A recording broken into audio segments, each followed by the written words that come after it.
¿Cómo están? Bienvenidos. Es una nueva edición de Fondo de Pantalla. Hoy con la presencia de Jorge Moyano. Hace muy poquito asumió como director del Hospital Pena, un hospital complejo, un hospital grande, un hospital provincial. Jorge, un gusto tenerte. ¿Cómo estás? Muy bien, muchas gracias por Bien. recibirme.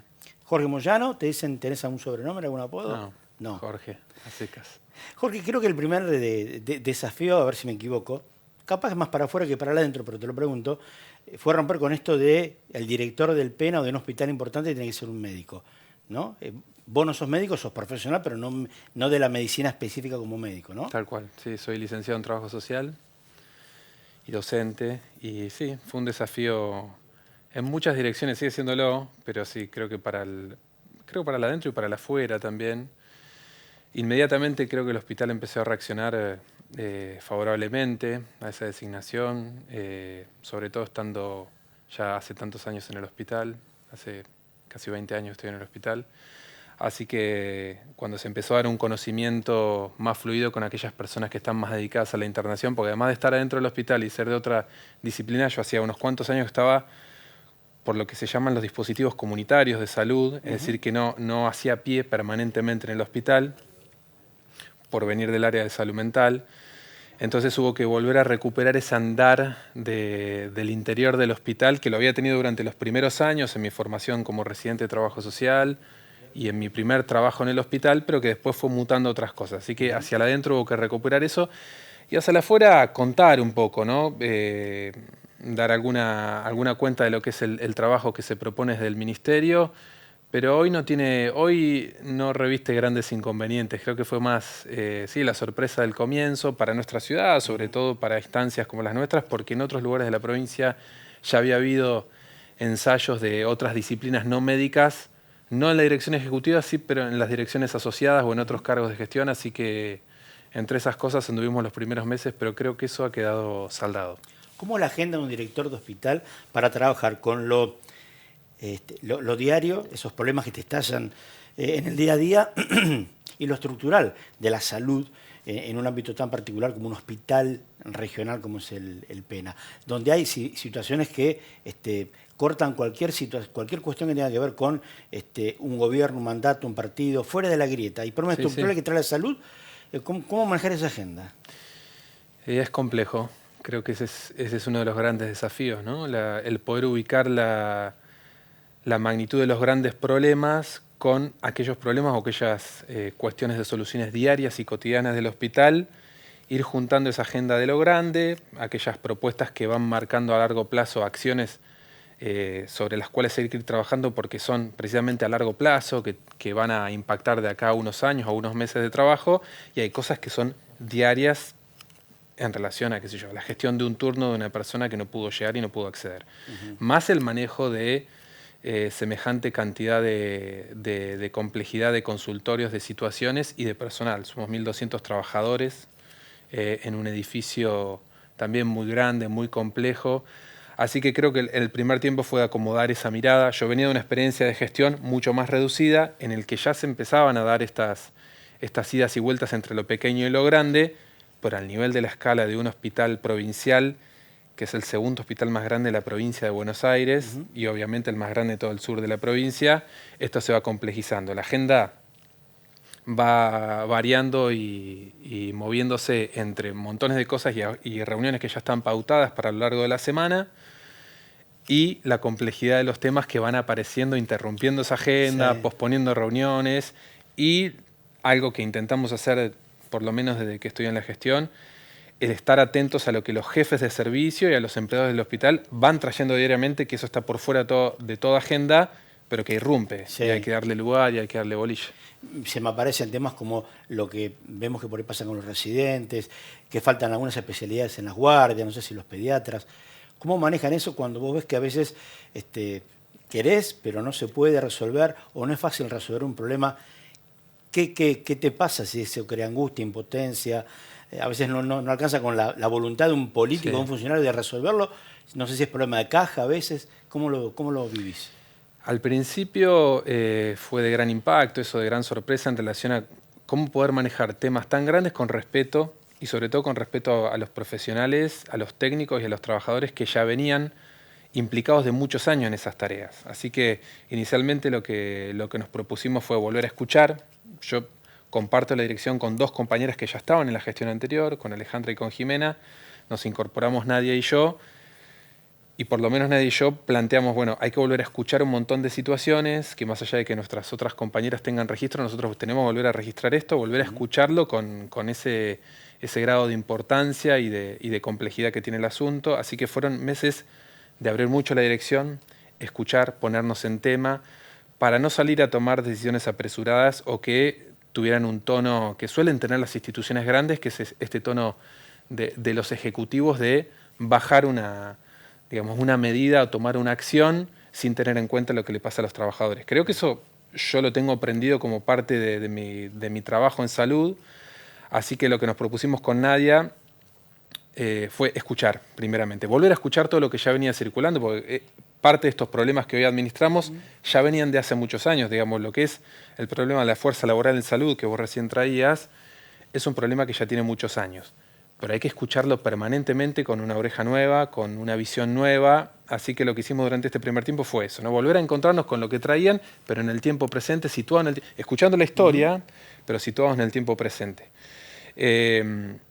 Hay muchas líneas de trabajo en relación a esto en la provincia, que yo creo que el gobierno provincial y nosotros como delegados de ese gobierno lo que vamos haciendo es precisamente esto, ¿no? Volver a hacer un diagnóstico, que es lo que nos propone el ministro de Salud, más allá del diagnóstico que ya se viene haciendo en estos 3 años, volver a diagnosticar las situaciones particulares y en particular de una ciudad como esta que tiene sus características, que no es el conurbano, donde hay otro caudal de profesionales, donde hay otra circulación de la fuerza laboral, sino que es una ciudad que está muy al sur de la provincia y no tiene esta circulación y esta rotación de profesionales. Así que tenemos que ir adaptando esa escucha y esas soluciones.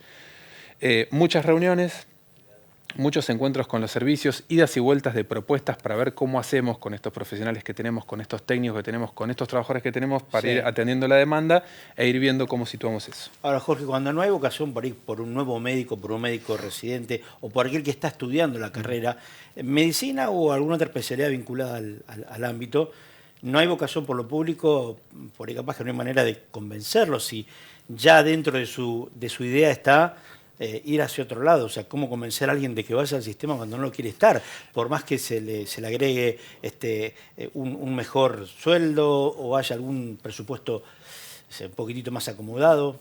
Sí, yo creo que es un tema... digamos, profundo, ¿no? Sí, creo que está buenísimo lo que planteas porque de base hay que reconocer que ha cambiado algo en lo cultural, en el funcionamiento de nuestras sociedades y sobre todo en lo que tiene que ver con las disciplinas de salud. También con el trabajo de un accionar de propuestas de mercado de muchos años que fueron horadando esa base de lo vocacional. Yo creo que está lo vocacional, no queda puesto en el primer plano como en otros tiempos, y el mercado ha hecho de las suyas en ese sentido, generando una serie de propuestas que lo que van haciendo es fragmentar la capacidad de trabajo de los profesionales, de los técnicos, invitando a una permanente división del propio tiempo que tenemos de trabajo. Digamos, nos pasa a todos, digamos, en la medida en que más ofertas recibimos con remuneraciones diversas sobre nuestro tiempo de trabajo, eso termina haciendo que quedemos fragmentados y terminemos poniendo nuestra fuerza de laburo, nuestra capacidad de gestión en aquellas cosas que rinden más económicamente. Yo creo que aún así, a pesar de eso, hay una fuerte vocación en salud que quizás hoy empiece a visibilizar que no está puesta únicamente en la medicina. Porque, qué sé yo, por darte un ejemplo, yo soy docente de la Universidad del Sur, ¿no? Nos tocó liderar la apertura de una carrera como es de acompañamiento terapéutico que tuvo el primer año 900 inscriptos. Claro. Y es una disciplina eminentemente sanitaria. Y los números son similares, ¿eh? Este año anduvimos en alrededor de 500 inscriptos. Es decir, hay gente que quiere dedicarse a la salud, hay otras disciplinas. También soy docente en enfermería, la licenciatura en enfermería crece año a año, se están pensando modalidades de atención precisamente de esa carrera a distancia por la gran demanda que hay.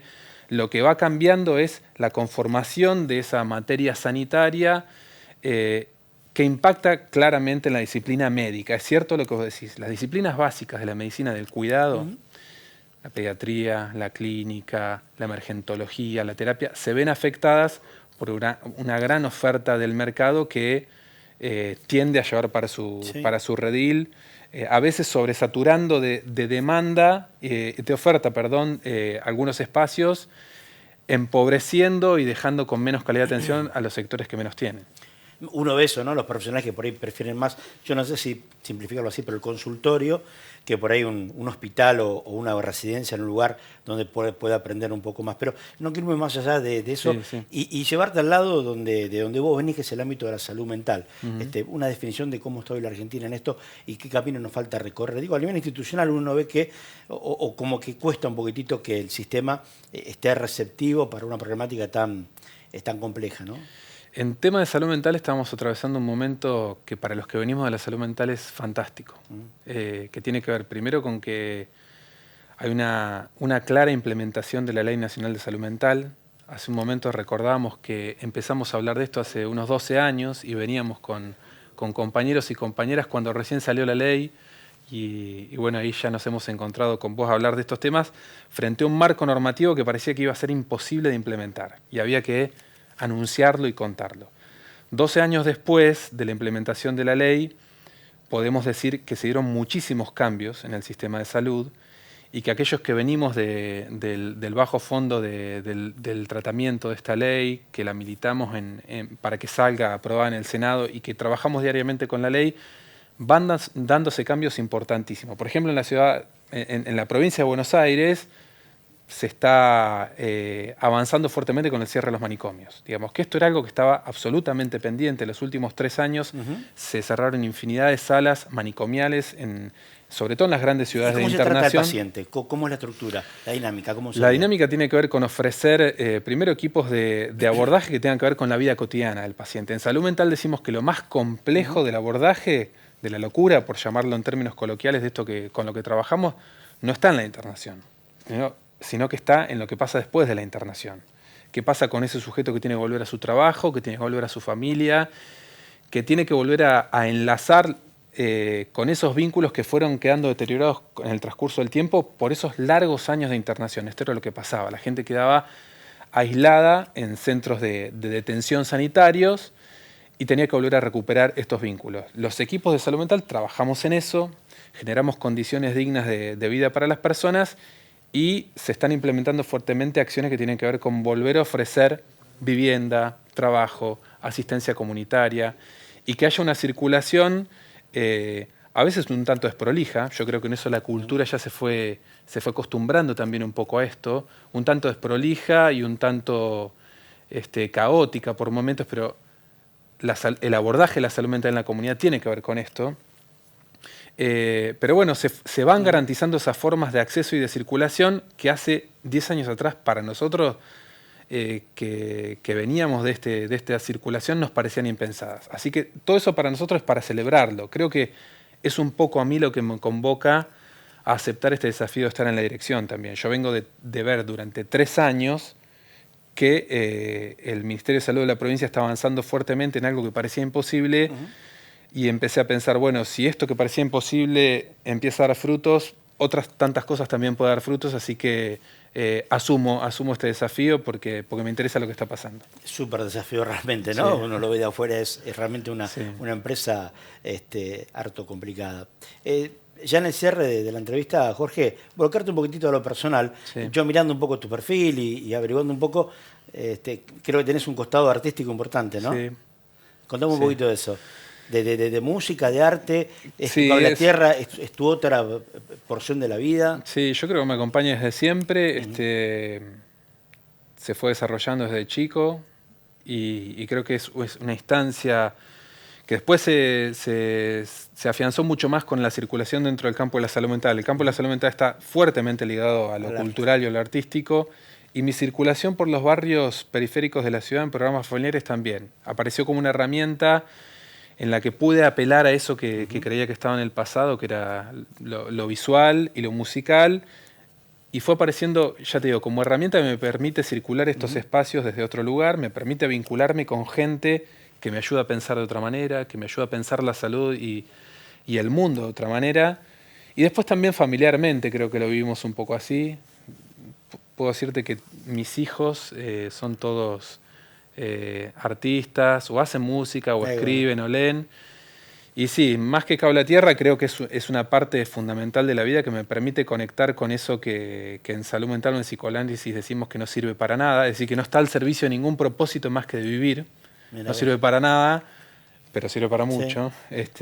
Así que sí, es fundamental y creo que asumo la vida y este desafío sanitario también desde ese lugar. ¿Tocás guitarra, cantás? Sí, hago ambas de todo un cosas. poco. Sí. Me hablaste de la familia. Yo no espero no meter la pata, pero sé que por ahí aquí están casi todos los miembros de tu familia. Es una foto viejita que encontré. Sí. ¿Familia Me pegó un numerosa? Familia numerosa, tengo 5 hijos. 5 hijos. O sea, sos joven. ¿Qué edad tenés? 44 años. Muy joven. Empecé muy joven con Alicia y con Tomás, que es el mayor que está ahí. Ujú. Teresita, que sale por allá. Alfonsina y Maitena, que son mellizas. Ajá. Y el más chiquito, Nazareno. Bueno, así que sí, somos un gran lío familiar. ¿Cómo haces? Director del Hospital Pena. Das clase, tenés una familia con 5 hijos. No sé, ayudan mucho, son buena gente, hay mucha gente que acompaña. Pertenezco también a una comunidad eclesial de un movimiento que también ha sido escuela de vida para mí durante muchos años y ha sostenido este lío familiar también durante mucho tiempo. Así que entre todo eso, más lo artístico y lo cultural, vamos armando una mezcla linda.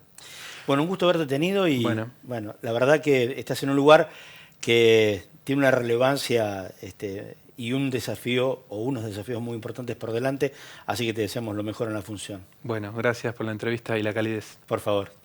Bueno, pasaba así otro programa con, en este caso, Jorge Moyano, director del Pena, otro programa a fondo de pantalla. Seguramente en breve estaremos en contacto de vuelta. Muchas gracias.